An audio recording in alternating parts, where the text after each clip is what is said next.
જો આપણે છેલ્લા લેક્ચરમાં વાયુઓના વહન વિશેની વાત કરેલી, બરાબર. આપણે વાયુઓનું વહન અહીંયા કરીએ છીએ એ શ્વાસ અને ઉચ્છ્વાસની દ્રષ્ટિએ કરીશું. તો શ્વાસ અને ઉચ્છ્વાસમાં ઓક્સિજન અને CO2 બેનું જ વહન આવે. તો હવે આપણે એ બંનેના વહનનો અભ્યાસ કરવાનો છે. એમાં સૌથી પહેલા નંબર ઉપર આપણે વાત કરીએ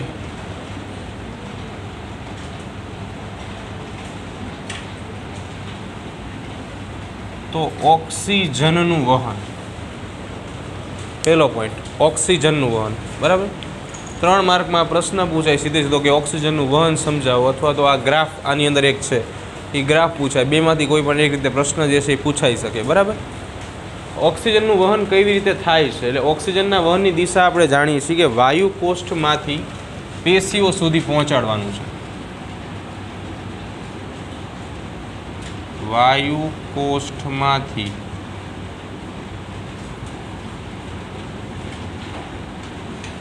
પેશીઓ સુધી આ વહન દિશા છે.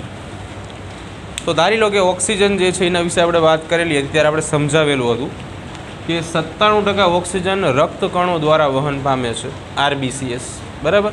બાકીનો 3% રુધિર રસમાં ઓગળેલો છે. અહીંયા આપણે RBCS દ્વારા વહન પામે છે એ ટકાવારીને તે સમજવાની છે. તો પહેલા નંબર ઉપર કે ઓક્સિજનનું માનવ શરીરમાં વહન જે છે એની સાથે હિમોગ્લોબિન સંકળાયેલો છે. ઓક્સિજનના વહનમાં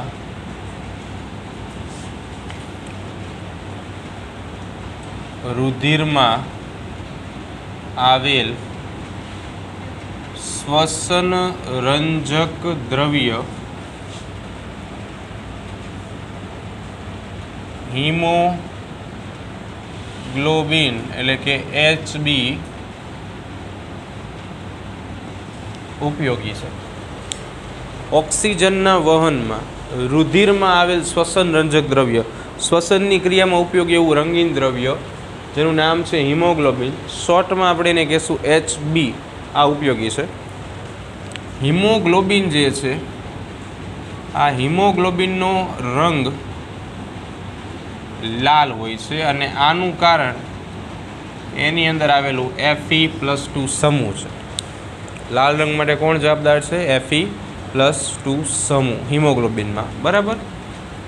તો હિમોગ્લોબિન જે છે એનો એક અણુ આપણે દોરેલો છે ચેપ્ટર 9ની અંદર, યાદ હોય તો ચતુર્થક પ્રોટીન છે, ગ્લોબ્યુલર પ્રોટીનની શૃંખલા છે અને Fe એટલે કે હિમ સમૂહ જોડાયેલા છે. હિમોગ્લોબિનનો એક અણુ 4 ઓક્સિજનના અણુનું વહન કરે છે, એવું તમને કીધેલું છે, ત્યાં અંડરલાઈન કરી નાખો. MCQ પૂછાય. હિમોગ્લોબિનનો એક અણુ 4 ઓક્સિજનના અણુનું વહન કરે છે. હિમોગ્લોબિનનો એક અણુ 4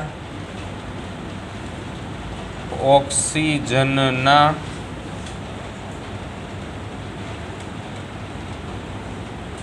અણુઓનું વહન કરે છે. આ પ્રશ્ન પૂછાઈ શકે ઘણી વખત, બરાબર. અહીંયા એક અણુની વાત છે. તમને એક્ઝામમાં એવું કીધેલું હોય કે 10 હિમોગ્લોબિનના અણુઓ ખાલી જગ્યા ઓક્સિજનનું વહન કરી શકે. તો આપણને ખબર પડે કે જો એક જે છે એ 4નું વહન કરે તો 10 કેટલાનું કરે? 40. કેલ્શિયમ કાઢ્યું ને કોઈ? હા, બરાબર. તો આવી રીતે હિમોગ્લોબિનનો એક અણુ 4 ઓક્સિજનનું વહન કરશે. આનું કારણ એવું છે કે હિમોગ્લોબિનના અણુમાં 4 હિમ સમૂહ એટલે કે Fe સમૂહ. હિમોગ્લોબિનનું બંધારણ આપણે જોયું ત્યારે આપણે એને નામ આપતા હતા હિમ સમૂહ તરીકે.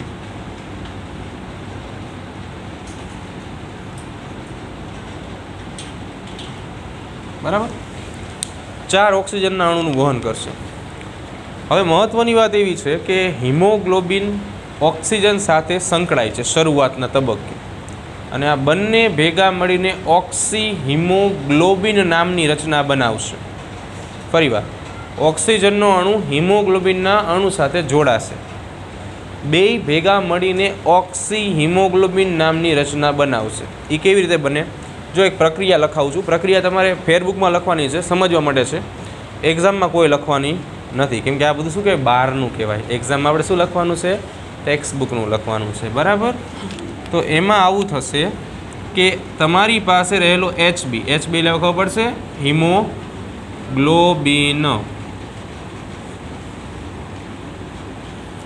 એની સાથે O2 એટલે શું કહેશું આપણે એને ઓક્સિજન, આ બે ભેગા મળે એટલે HbO2 બનાવે, HbO2 આને આપણે શું નામ આપશું? ઓક્સી હિમોગ્લોબિન. ચલો ખ્યાલ આવશે સુધી? ઓક્સી હિમોગ્લોબિન કેવી રીતે બને છે ફરીવાર જોઈ લઈ. HB haemoglobin, O2 oxygen, HbO2 એટલે કે ઓક્સી હિમોગ્લોબિન. હવે આ ઓક્સી હિમોગ્લોબિન બનવા માટે ઘણા બધા પરિબળો અસર કરતા હોય. એમાં અસર કરતા પરિબળો કયા કયા છે એ આપણે જોઈએ. અસર કરતા પરિબળો તેમાં પહેલા નંબર ઉપર આવે PO2. હવે આ ખબર પડશે PO2 એટલે પ્રેશર ઓફ ઓક્સિજન, બરાબર, ઓક્સિજનનું આંશિક દબાણ. પછી આવે PCO2, આ ખબર પડશે કાર્બન ડાયોક્સાઇડનું આંશિક દબાણ. પછી આવે H+ની સાંદ્રતા. હવે જો ધ્યાન આપજો, તમે ઘણા સાહિત્ય વાંચો ને એમાં અહીંયા H+ની સાંદ્રતા નહીં લખેલું હોય પણ એની જગ્યાએ pH લખેલું હશે, તો બે એક જ કહેવાય, બરાબર, એમાં કોઈ ચેન્જ નથી. તો H+ની સાંદ્રતા અથવા તો તમને લખેલું હોય pH તો પણ બે સેમ જ છે. અને ચોથા નંબર ઉપર તાપમાન. તો આ ચારે ચાર પરિબળો જે છે એ આને અસર કરે છે. હવે બીજું એક અગત્યની વ્યાખ્યા આપણે સમજવી છે. મેં તમને કીધું કે આખો પ્રશ્ન 3 માર્કમાં પૂછાય, અને જો આખો પ્રશ્ન ન પૂછવો હોય તો એક ગ્રાફ જે તમને આપેલો છે, વક્ર શબ્દ વાપરો છે એ પૂછાય. વક્ર તમને 2 માર્કમાં પૂછાય, વક્ર દોરવાનો ને એની વ્યાખ્યા લખવાની, બરાબર, વધીને 3 માર્કમાં પૂછાય. તો વક્રનું નામ છે ઓક્સિજન વિયોજન વક્ર. આ ઓક્સિજન વિયોજન વક્ર જે છે એ આના ઉપરથી જ આપણે દોરવાનો છે, બરાબર. એને થોડુંક સાઈડમાં રાખી, એ પણ અગત્યનો જ છે. અહીંયા આપણે છેલ્લે વાત કરી કે જે આ ઓક્સી હિમોગ્લોબિન બને છે એની ઉપર આવા 4 પરિબળો, ઓક્સિજનનું આંશિક દબાણ, કાર્બન ડાયોક્સાઇડનું આંશિક દબાણ, H+ની સાંદ્રતા અને તાપમાન અસર કરે છે. હવે થોડુંક વધારે સમજીએ. જ્યારે ઓક્સિજનનું આંશિક દબાણ વધારે હોય, જો ઉપર એરો છે એટલે તમારે એવું સમજવાનું વધુ, નીચો એરો આવે તો સમજવાનું ઓછું. તો જ્યારે ઓક્સિજનનું આંશિક દબાણ વધારે હોય, કાર્બન ડાયોક્સાઇડનું આંશિક દબાણ ઓછું હોય, H+ની સાંદ્રતા ઓછી હોય, તાપમાન પણ ઓછું હોય, તો આ કન્ડિશન જ્યારે પણ સર્જાય, ક્રિએટ થાય આ બધી, તો આ સમય દરમિયાન ઓક્સી હિમોગ્લોબિન બને.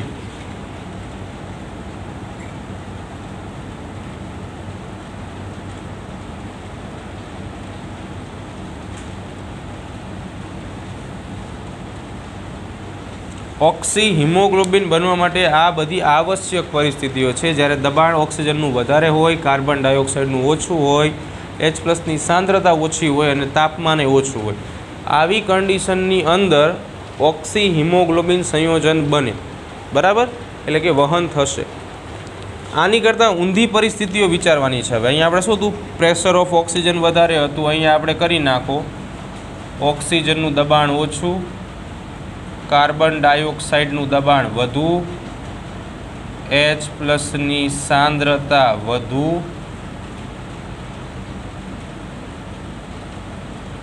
તાપમાન વધુ. આ કન્ડિશનની અંદર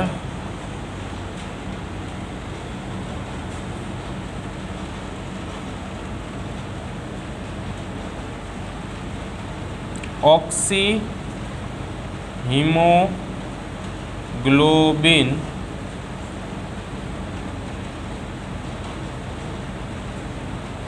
વિખંડન પામે છે. શું થાય છે? ઓક્સી હિમોગ્લોબિન વિખંડન પામે છે. એક કન્ડિશનમાં બને છે, એક કન્ડિશનમાં તૂટે છે. બે કન્ડિશન તમને ટેક્સ્ટ બુકમાં આપેલી છે. આ મુદ્દાઓ ખાસ યાદ રાખવા. તમને આવો પ્રશ્ન પૂછાય કે ઓક્સી હિમોગ્લોબિનના નિર્માણ માટે જવાબદાર પરિબળો લખો, તો આ તમારે 4 લખવાના આવે. બરાબર? ઓક્સિજનનું વધુ દબાણ, કાર્બન ડાયોક્સાઇડનું ઓછું દબાણ, H+ની ઓછી સાંદ્રતા અને તાપમાન ઓછું. ચલો, અહીંયા સુધી ખબર પડશે બધાને? રેડી? ચાલો, ઓક્સી હિમોગ્લોબિન બને છે એનો અર્થ એવો થાય એમાં બે જ ઘટકો છે. એક છે HB એટલે કે હિમોગ્લોબિન ને બીજો છે O2 એટલે કે ઓક્સિજન. આના માટે એક વક્ર આપણે બનાવવાનો છે. આની વ્યાખ્યા લખવા માટે આપણે વક્ર સમજવો પડશે પહેલાં.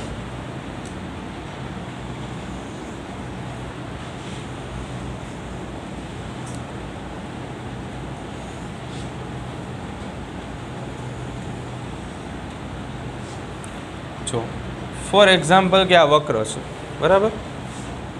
0 થી શરૂઆત થાય છે. આ બે અક્ષ છે. અક્ષ ઉપર જે લખાણ આપણે લખશું ને એ જ આપણી વ્યાખ્યામાં શબ્દો લખવાના છે. તમે ધ્યાન આપો, અહીંયા તમને અક્ષ ઉપર લખેલું હશે ઓક્સિજન દ્વારા હિમોગ્લોબિનની સંતૃપ્તતાની ટકાવારી આપ્યું છે. જુઓ તો, ઓક્સિજનની સાથે જોડાતા હિમોગ્લોબિનની સંતૃપ્તતાની ટકાવારી છે. એવું શું લખ્યું છે? ઓક્સિજન સાથે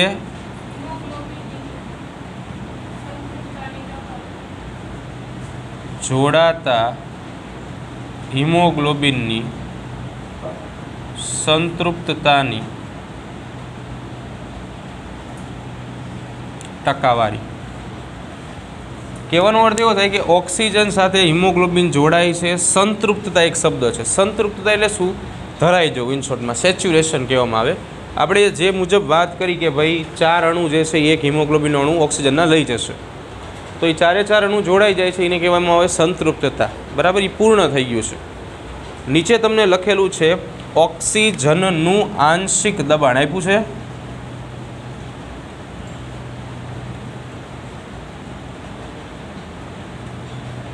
આપ્યું છે ને? બરાબર? કે જેને આપણે PO2 પણ કહી, અને આનું માપન હોય mmHgમાં. ચલો, હવે આપણે પહેલાં વ્યાખ્યા લખી પછી ગ્રાફ દોરી.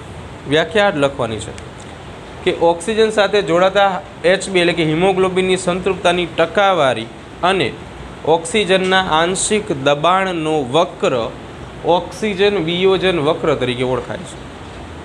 ફરીવાર આ બે આવડે તો ત્રીજા નંબર પર વ્યાખ્યા આવડે. ઓક્સિજન સાથે જોડાતા હિમોગ્લોબિનની સંતૃપ્તતાની ટકાવારી અને ઓક્સિજનના આંશિક દબાણ વચ્ચેનો ગ્રાફ અથવા બંને વિરુદ્ધનો ગ્રાફ ઓક્સિજન વિયોજન વક્ર તરીકે ઓળખાય છે. લખી નાખશો વ્યાખ્યા. બરાબર? વ્યાખ્યા આવડશે બધાને? આના ઉપરથી લખવાની છે. જો, ઓક્સિજનની હિમોગ્લોબિન સાથેની સંતૃપ્તતાની ટકાવારી વિરુદ્ધ ઓક્સિજનના આંશિક દબાણનો વક્ર ઓક્સિજન વિયોજન વક્ર તરીકે ઓળખાય છે. ખાસ એક વસ્તુ યાદ રાખવાની કે આ વક્ર જે છે એનો આકાર S આકારનો હોય છે, જેને બીજા શબ્દોમાં સિગ્મોઇડ વક્ર કહેવામાં આવે. આકાર કેવો છે? S આકારનો. બીજા શબ્દોમાં આપણે એને શું કહેશું? સિગ્મોઇડ વક્ર. શું કહેશું? સિગ્મોઇડ વક્ર. ખ્યાલ આવશે અહીંયા સુધી? સિગ્મોઇડ વક્ર કોને કહેવાય? તો જો ગ્રાફ તમને આપેલો છે, આવા શેપનો ગ્રાફ હશે.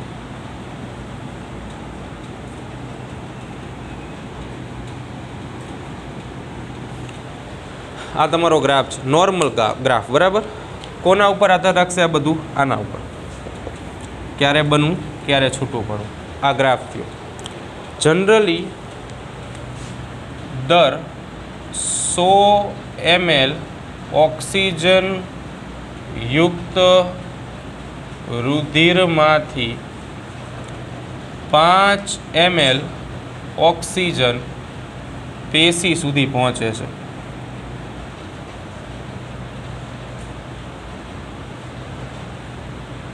અંડરલાઈન કરી નાખજો, બરાબર. અમે પ્રશ્ન પૂછાય કે કેટલો ઓક્સિજન જે છે એ પેશીઓ સુધી પહોંચે છે? 5 ml. ટકાવારીમાં અને 5% કહેવાય. આ પણ યાદ રાખી લેવાનું, બરાબર. ક્યારેક ટકાવારી પૂછી લેવાનું, બરાબર. કેમ કે 100 ml છે એમાંથી 5 ml જ પહોંચે છે, તો 100 આપણે ટકા કાઢી તો 5% જ આવે, બરાબર. તો 5% ઓક્સિજન પેશીઓ સુધી પહોંચે છે. ચલો, ખબર પડશે અહીંયા સુધી બધાને? ઓક્સિજનનું વહન રેડી આવડશે બધાને? ચાલો, બીજા નંબર ઉપર આપણે વાત કરવાની છે કાર્બન ડાયોક્સાઇડનું વહન.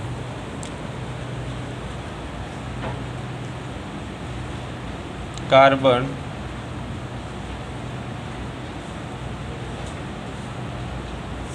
ડાયોક્સાઇડનું વહન, CO2 નું વહન. હવે જો, કાર્બન ડાયોક્સાઇડમાં આપણે પહેલાંય વાત કરેલી હતી. આજે આખું વહન થયું એ રક્તકણમાં થયું, બરાબર, RBCSમાં. કેમ કે આ જે Fe હિમોગ્લોબિન, આ હિમોગ્લોબિન બધે ના હોય, એ ક્યાં હોય? માત્ર RBCSમાં જ હોય. એટલે જ લોહીનો રંગ લાલ છે, હિમોગ્લોબિન. કાર્બન ડાયોક્સાઇડનું વહન સૌથી પહેલાં આપણે સમજશું કાર્બેમિનો હિમોગ્લોબિન સ્વરૂપે. કાર્બેમિનો હિમોગ્લોબિન સ્વરૂપે વહન. આ કાર્બેમિનો હિમોગ્લોબિન સ્વરૂપે વહન જે છે, આ વહન RBCS એટલે કે રક્તકણમાં થશે. અને આના પહેલાંના લેક્ચરમાં જ આપણે સમજાવ્યું હતું કે આ 20%થી 25% જેટલું જ વહન કરાવશે રક્તકણ દ્વારા, બરાબર. બાકી મેજોરિટીમાં CO2 નું વહન જે છે એ બાયકાર્બોનેટ સ્વરૂપે થાય છે, એવું આપણે ભણ્યા હતા. તો કાર્બેમિનો હિમોગ્લોબિન શું છે? સૌથી પહેલાં એની આપણે વાત કરીએ. તો રક્તકણની અંદર આવેલું HB અને NH2, આને કહેવાય કાર્બેમિનો, બરાબર. અને હિમોગ્લોબિન અને એમિનો, એટલે આને કહેશું આપણે હિમોગ્લોબિન અને એમિનો અથવા હિમોગ્લોબિનેમિનો, બરાબર. આની સાથે પેશીઓમાંથી ઉત્પન્ન થયેલો કાર્બન ડાયોક્સાઇડ CO2 જ્યારે જોડાય ત્યારે આ HB NH COOH બનાવે.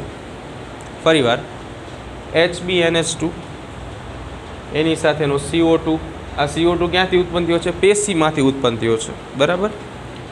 આ બે ભેગા થઈને HbNH COOH બનાવે. HB ઓલરેડી હતું, NH2 હતું, એમાંથી એક H પાછળ જવા દીધો, એક H જોઈન્ટ રાખ્યો, COO. આને નામ આપ્યું કાર્બેમિનો હિમોગ્લોબિન. ચલો, પડશે ખબર અહીંયા સુધી? કાર્બેમિનો હિમોગ્લોબિન કોને કહેવાય? કેટલાને ખબર નહીં પડે આમાં? ગુડ. કાર્બેમિનો હિમોગ્લોબિનમાં આ CO2 છે. આ જે COO દેખાડે છે ને, એ શું દેખાડે છે? CO2, કાર્બન ડાયોક્સાઇડ જ બતાવે છે. હવે આ વહનમાં બે સંભાવના છે આના માટે. જ્યારે PCO2 વધારે હોય અને PO2 ઓછું હોય ત્યારે પહેલી સંભાવના, અને બીજી સંભાવના PCO2 ઓછું હોય અને PO2 વધારે હોય. પહેલી સંભાવના આપણે વિચારીએ કે જ્યારે પ્રેશર ઓફ CO2 એટલે કે કાર્બન ડાયોક્સાઇડનું આંશિક દબાણ વધારે હોય ત્યારે શું થાય? તો આ પરિસ્થિતિમાં કાર્બેમિનો હિમોગ્લોબિન બને.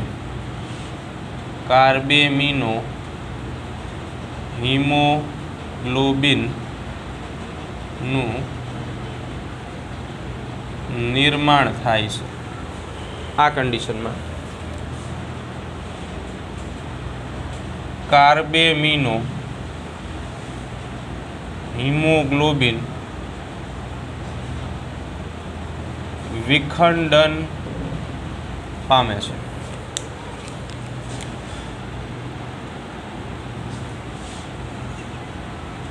ચાલો પડશે ખબર અહીંયા સુધી? સમજાશે અહીંયા સુધી? કેટલાને ખબર નહીં પડે? સરસ। ચાલો એટલે તમને અહીંયા એક લાઈન લખેલી છે કે કાર્બન ડાયોક્સાઇડ અને ઓક્સિજન બેયના પ્રમાણ જે છે ને એ આ પ્રક્રિયા ઉપર અસર કરે છે, બરાબર।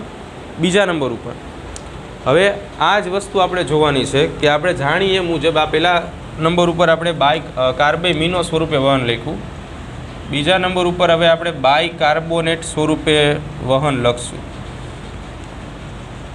બાયકાર્બોનેટ સ્વરૂપે વહન। તો બાયકાર્બોનેટ સ્વરૂપે 70% જેટલું વહન થતું હતું એવું આપણે ભણેલા છીએ, બરાબર। 70% વહન જે છે એ બાયકાર્બોનેટ સ્વરૂપે જ થાય અને આ પ્રક્રિયા રક્તકણની અંદર જ થશે, ભલે બાયકાર્બોનેટ સ્વરૂપ છે પણ પ્રોસેસ રક્તકણમાં થશે। હવે આમાં શું છે કે H2CO3 આને કહેવામાં આવે છે કાર્બનિક એસિડ, કાર્બનિક એસિડ। હવે આમાં બે પ્રોસેસ આપી છે, બે રિવર્સિબલ પ્રોસેસ જ છે। પહેલા નંબર ઉપર પ્રોસેસ આવી આપી છે કે જેમાં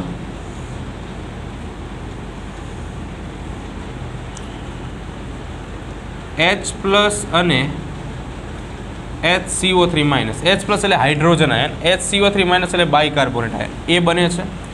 અને બીજી પ્રોસેસ આ રીતે આપી છે જેમાંથી H2O અને CO2 બને છે। બે પ્રોસેસ આપણે ધ્યાનપૂર્વક સમજવાની છે। આ પ્રોસેસ શું કહેવા માગે છે? તમને એવું કીધેલું છે આ પ્રક્રિયા ત્યારે બને છે જ્યારે PCO2 વધારે હોય અને PO2 ઓછું હોય। પ્રક્રિયા ત્યારે બને છે જ્યારે PCO2 વધારે હોય અને PO2 ઓછું હોય। આ પ્રક્રિયામાં થાય છે શું?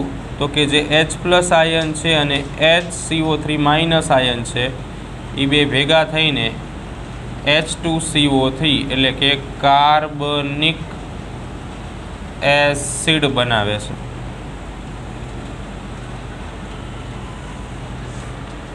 ચલો અહીંયા સુધી ખબર પડશે। હવે બીજી પ્રોસેસ જે છે એ આ છે। આ પ્રક્રિયા ક્યારે થાય? તો જ્યારે PCO2 ઘટે અને PO2 વધે। PCO2 ઘટે એટલે અહીંયા બનેલું જે બાયકાર્બોનેટ છે એનું વિયોજન શરૂ થાય, એટલે કે H2CO3 જે છે એમાંથી H2O અને CO2 મુક્ત થાય। આ પ્રક્રિયાને બાયકાર્બોનેટનું વિયોજન કહેવાય,